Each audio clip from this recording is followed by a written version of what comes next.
사랑하는 겨자씨교회 성도 여러분, 지난 주간 잘 지내셨습니까? 하나님의 말씀을 사모하여 예배의 자리에 나오신 여러분들을 주님의 이름으로 환영하고 축복합니다. 오늘 저와 여러분이 함께 읽고 듣고 나눌 말씀은 사사기 13장 1절로 25절 말씀입니다. 사사기 13장 1절로 25절 말씀은 여러분이 가지고 계신 개역개정판 성경 구약편 384페이지 즈음에 나와 있습니다. 다 찾으셨으면 제가 하나님의 말씀을 봉독합니다. 이스라엘 자손이 다시 여호와의 목전에 악을 행하였으므로 여호와께서 그들을 40년 동안 블레셋 사람의 손에 넘겨주시니라. 소라 땅에 단지파의 가족 중에 마노아라 이름하는 자가 있더라. 그의 아내가 임신하지 못함으로 출산하지 못하더니 여호와의 사자가 그 여인에게서 나타나서 그에게 이르시되 보라, 내가 본래 임신하지 못함으로 출산하지 못하였으나 이제 임신하여 아들을 낳으리니 그러므로 너는 삼과 포도주와 독주를 마시지 말며 어떤 부정한 것도 먹지 말지니라.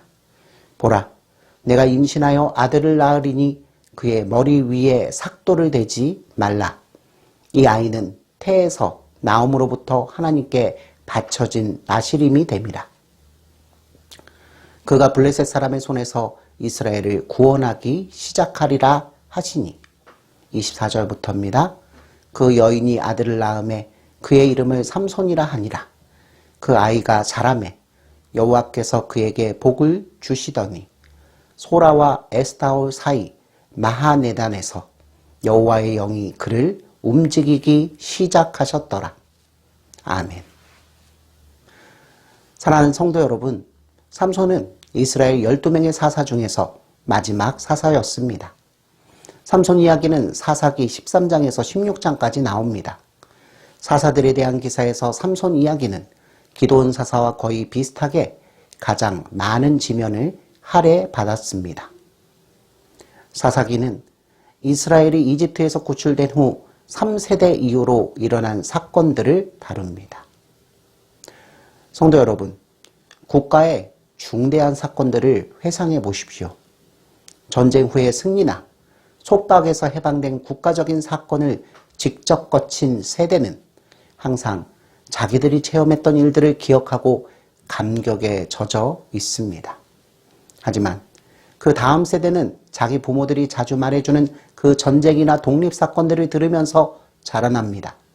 그리고 그 다음 세대는 가끔 자기 부모들이 그들의 부모들에게서 전해들은 그 이야기를 듣고 자랍니다. 그러나 지나간 사건들은 더 이상 살아있는 기억이 아닙니다.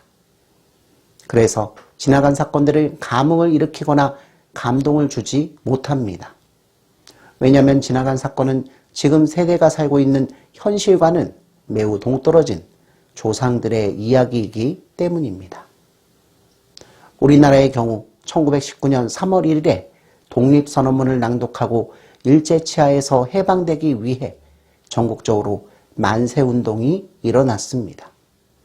그래서 지금도 해마다 3.1절 기념 행사를 거행합니다. 그러나 현대의 젊은 세대들에게는 3.1 독립운동은 현장감이 없어 별 의미나 감동이 없습니다. 따져보면 100여 년도 안 된 일입니다. 6.25 전쟁도 1950년에 일어난 전쟁이지만 요즘 세대들에게는 매우 생소한 일로 여겨집니다. 유럽의 경우도 마찬가지입니다. 살아있는 2차 세계대전 참전 용사들은 이제 얼마 남지 않았습니다. 전쟁을 기억하는 어른들은 전쟁 때의 어려움을 생각하면서 신세대들의 방종과 무질서를 매우 못마땅해 합니다.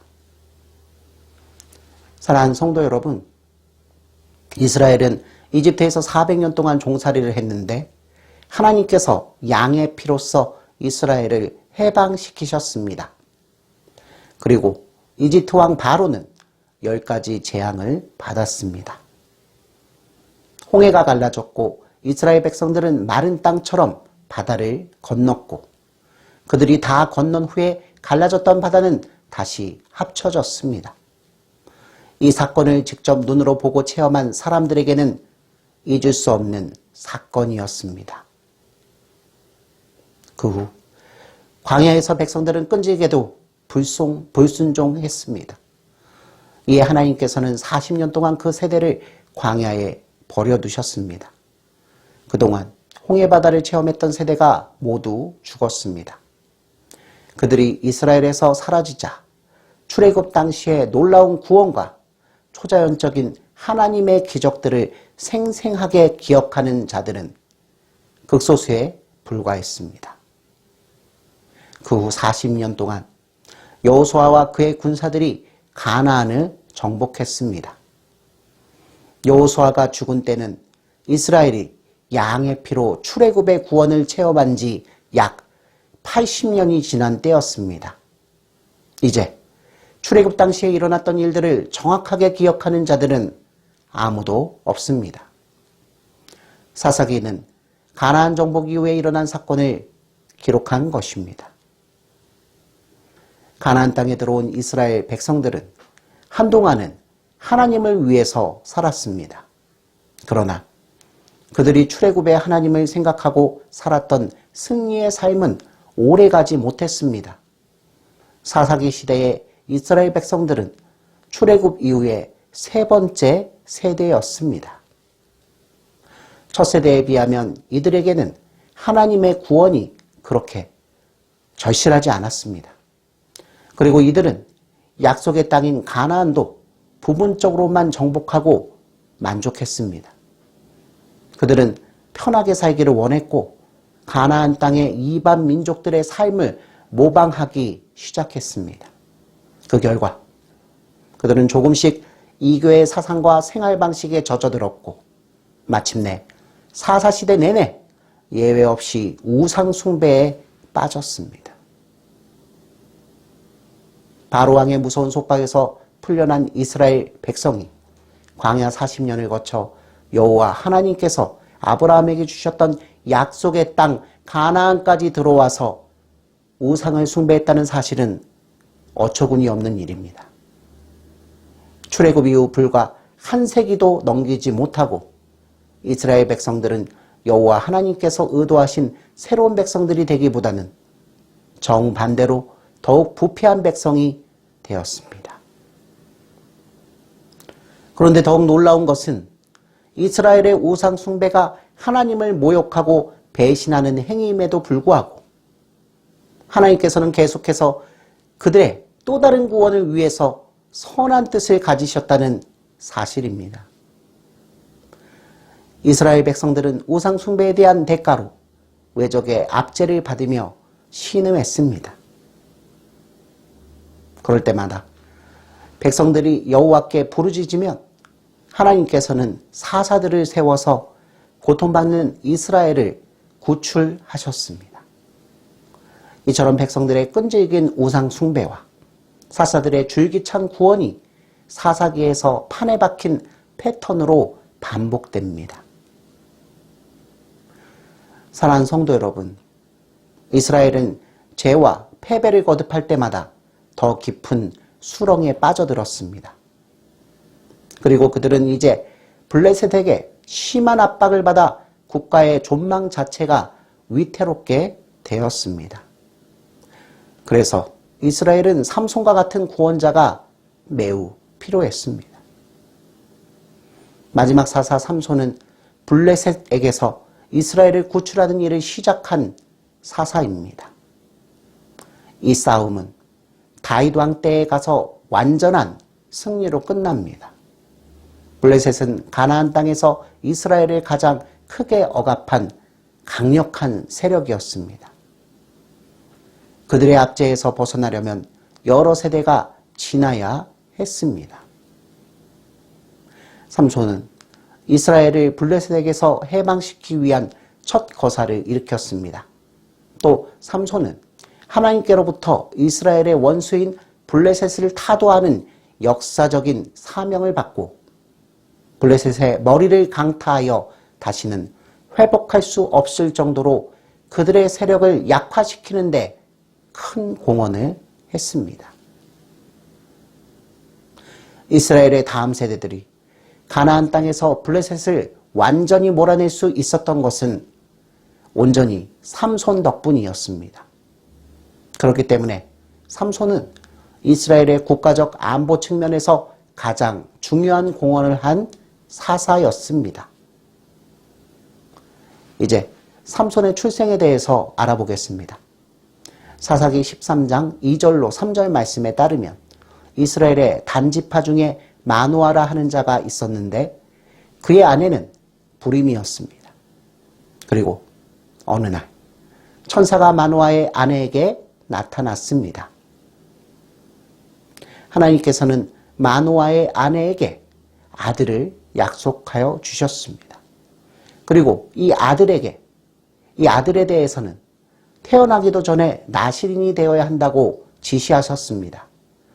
마누아의 아내는 아이를 위해 포도주나 부정한 음식을 먹지 말아야 했습니다.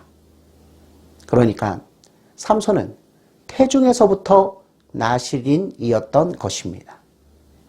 사랑하는 성도 여러분, 나실인 서원은 민수기 6장에서 율법으로 제정된 의식입니다. 이것은 제사장들의 경우와 구별되는 것으로서 남자나 여자가 특별히 자신을 하나님께 드리려고 할 때 갖는 별도의 영적인 헌신이었습니다. 나실인이 되면 하나님을 위해서 성별되었다는 것을 입증하기 위해서 포도주를 마시지 말고 머리를 깎지 말며 시체가 있는 곳에 들어가지 말아야 했습니다.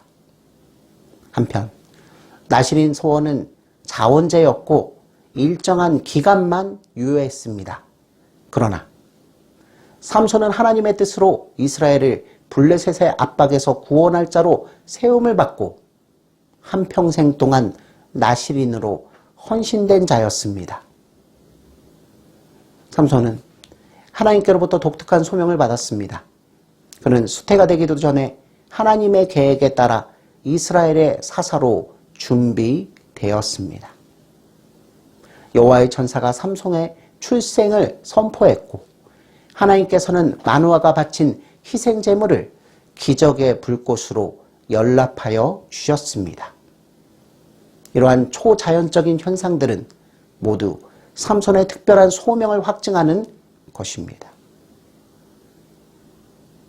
성도 여러분, 이제 과연 하나님의 약속대로 삼손이 태어났습니다.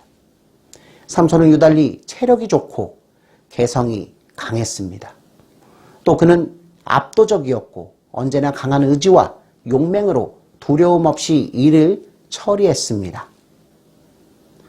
사람들은 이 같은 삼손을 대체로 두 가지로 평가합니다. 그 하나는 삼손을 할리우드 영화가 그리듯이 용감한 영웅으로 보는 것입니다. 삼손은 야성미의 대표자입니다.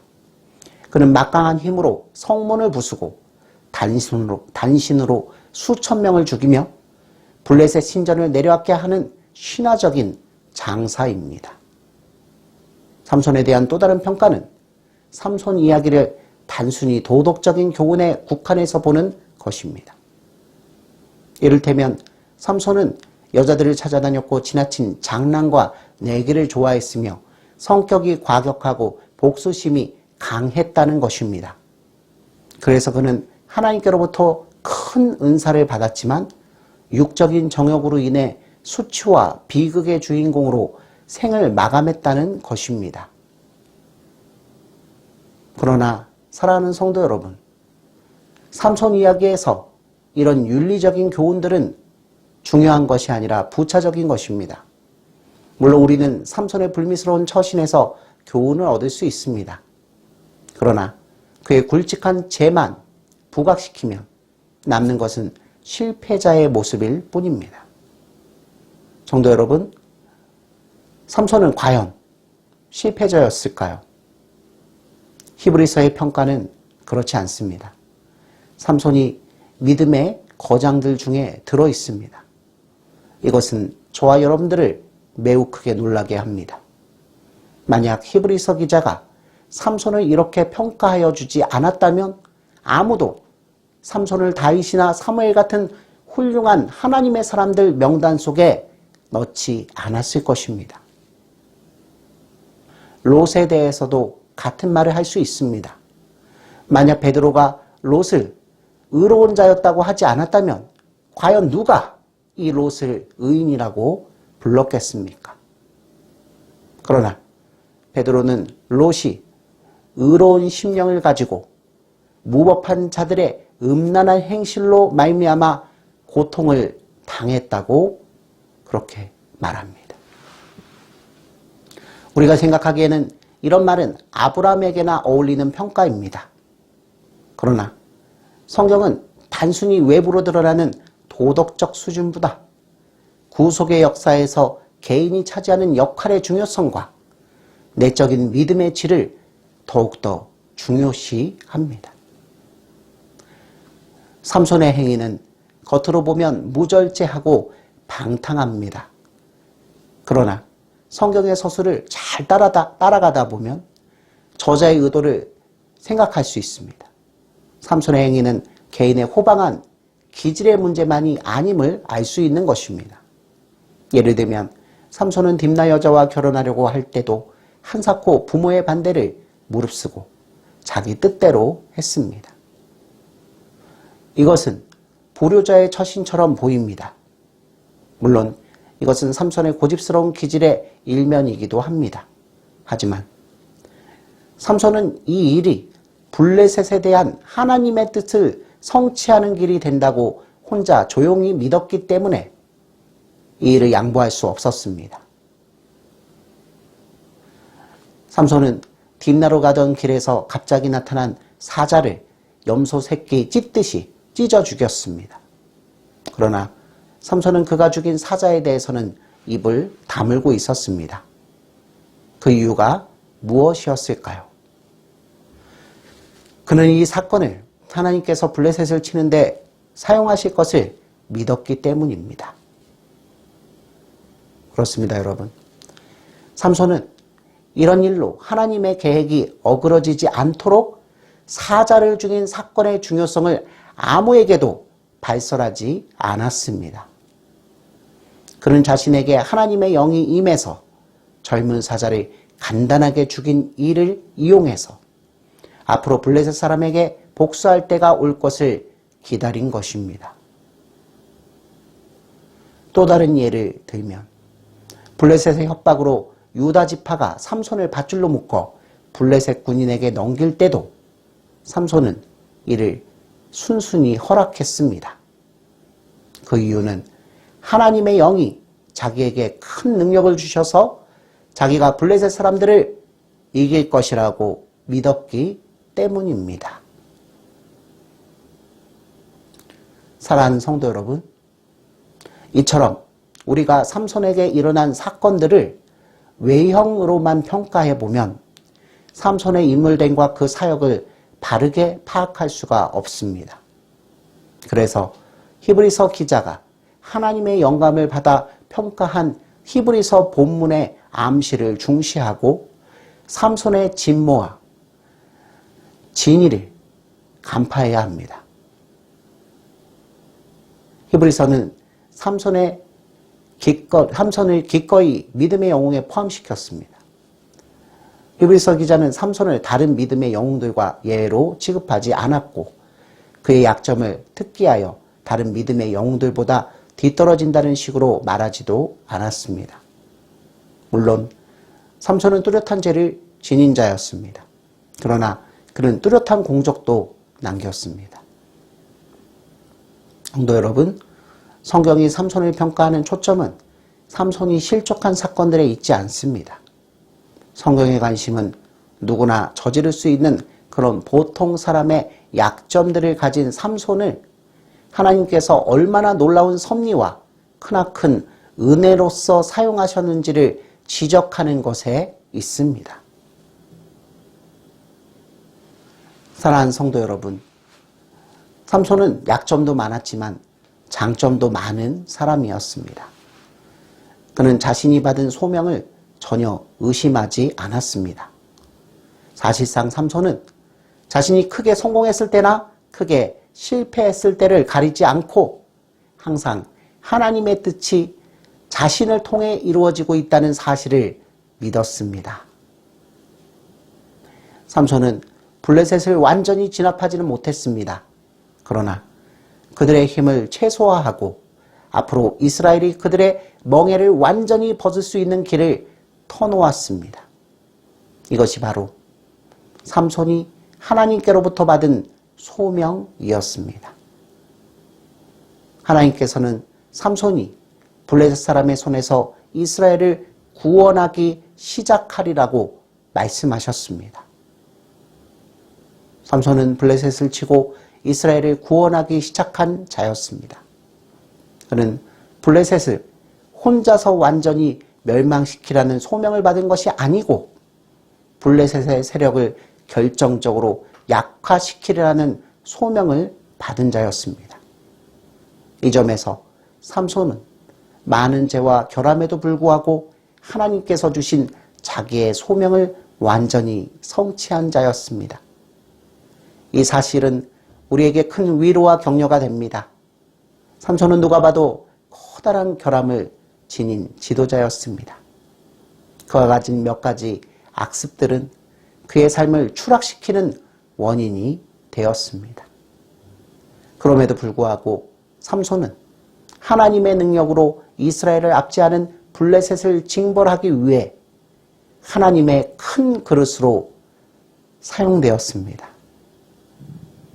사랑하는 성도 여러분, 마지막 사사 삼손은 도덕적인 교훈 몇 가지를 우리에게 남겨주는 정도의 인물이 아닙니다.